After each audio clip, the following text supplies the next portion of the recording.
8h17 ce lundi 14 janvier au matin. Bonjour Laurence, bonjour Frédéric. Bonjour. Frédéric qui est là pour Actu Plus. Ce matin, le fait d'actualité, c'est ce congrès qui vient de se terminer, je crois, de l'AfD. Oui, encore aujourd'hui. Encore aujourd'hui en Allemagne.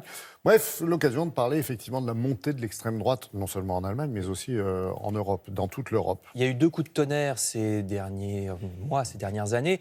D'abord avec l'Allemagne, effectivement, Alternative für Deutschland, c'est le parti qui a tenu son congrès tout ce week-end en Saxe, c'est-à-dire dans l'est du pays, là où ils enregistrent de très bons scores, en ex-Allemagne de l'Est. Coup de tonnerre parce que c'est toujours particulier quand l'extrême droite fait des bons scores en Allemagne. C'est pas un pays comme les autres en raison de l'histoire.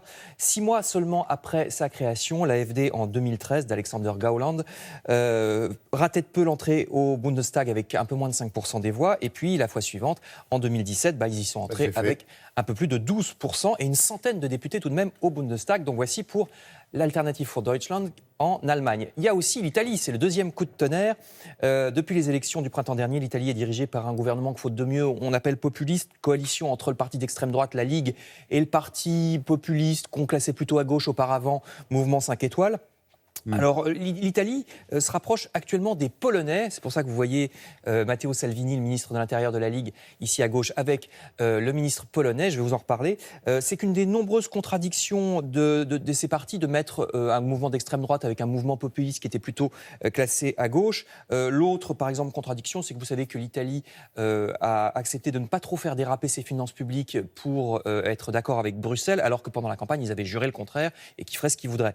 Même contradiction en Allemagne, on a vu le congrès parce que le leader Alexander Gauland et les autres dirigeants du parti AfD considèrent qu'il est impossible que l'Allemagne quitte un jour l'Union européenne, alors que certains députés de base, délégués de base du parti, remarquez, il y a des députés aussi, le demandent.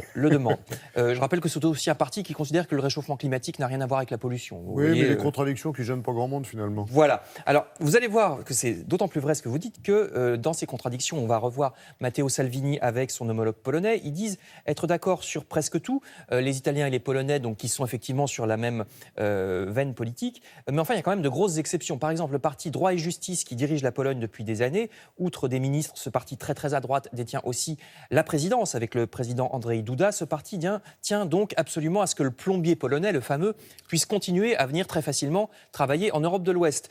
Or, les populistes italiens veulent exactement le contraire. Le contraire, c'est quand même pas très rationnel pour deux pays qui veulent devenir l'axe vraiment les leaders ils parlent du couple italo-polonais qui devrait remplacer le couple franco-allemand. Il faut dire que l'Europe n'est pas très rationnelle non plus dans ses choix. Vous voyez ici le Hongrois, Viktor Orban, parce que l'Europe ne condamne pas Viktor Orban, qui est très hostile à la presse et à la liberté d'expression dans son pays, alors que la même Europe condamne les Polonais qui font à peu près la même chose. Alors, les mauvaises langues disent que Orban, le Hongrois, n'est pas condamné parce qu'il est dans le groupe au Parlement européen du président de la Commission, Jean-Claude Juncker, alors que les Polonais n'y sont pas, ils sont dans un autre groupe.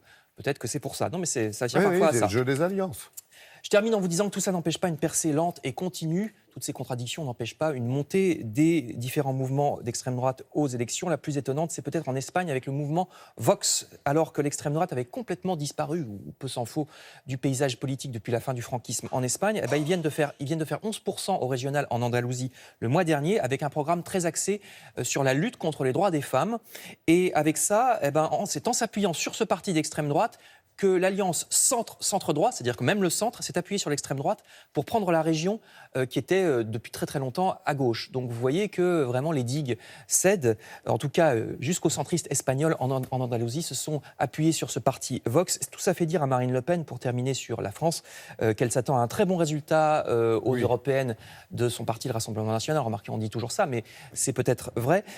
Donc c'est le 26 mai prochain les européennes. Et comme c'est le cas pour beaucoup de populistes dans beaucoup de pays, peut-être que ça ferait des grands changements au Parlement de Strasbourg.